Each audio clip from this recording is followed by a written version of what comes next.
il y a des expériences vécues, et en l'occurrence, les questions, elles se posent à tous les niveaux, elles se posent pour les investisseurs, elles se posent pour les entrepreneurs, bien entendu pour les membres de la diaspora.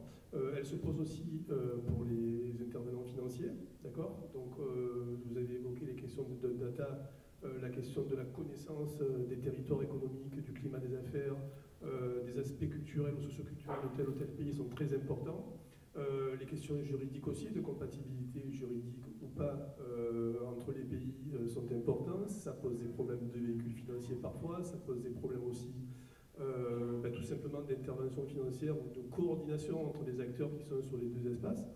Donc l'idée aujourd'hui, c'est de réfléchir ensemble et de traiter un petit peu tous ces aspects-là, en fait, de nos capacités d'appui aux entrepreneurs sur le double espace, au regard de toutes ces contraintes et au travers de vos différentes activités.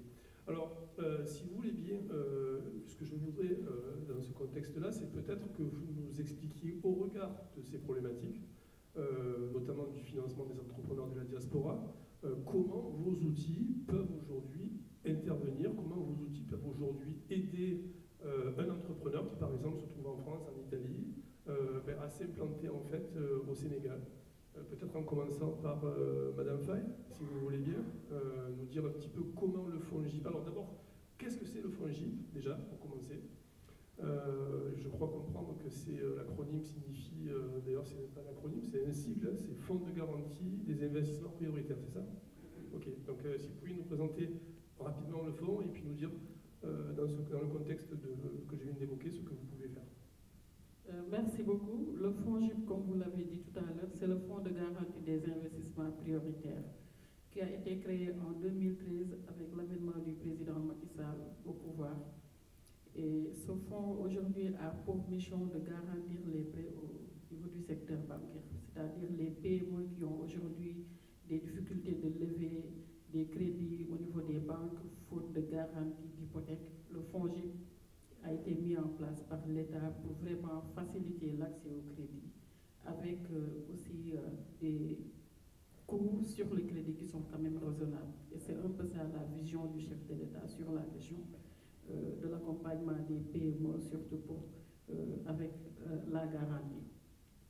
Donc ça, c'est la première mission, c'est la garantie individuelle. Après cette garantie individuelle, nous avons ce que l'on appelle la garantie portefeuille. La garantie portefeuille nous permet d'intervenir à bas échelle à travers les structures des systèmes SFCL et SFD décentralisés, que l'on appelle au Sénégal les mutuelles d'épargne, et qui permet d'accompagner les jeunes, les femmes avec un taux de couverture important qui peut aller jusqu'à 80%, mais avec un taux de défaut limite à 30%.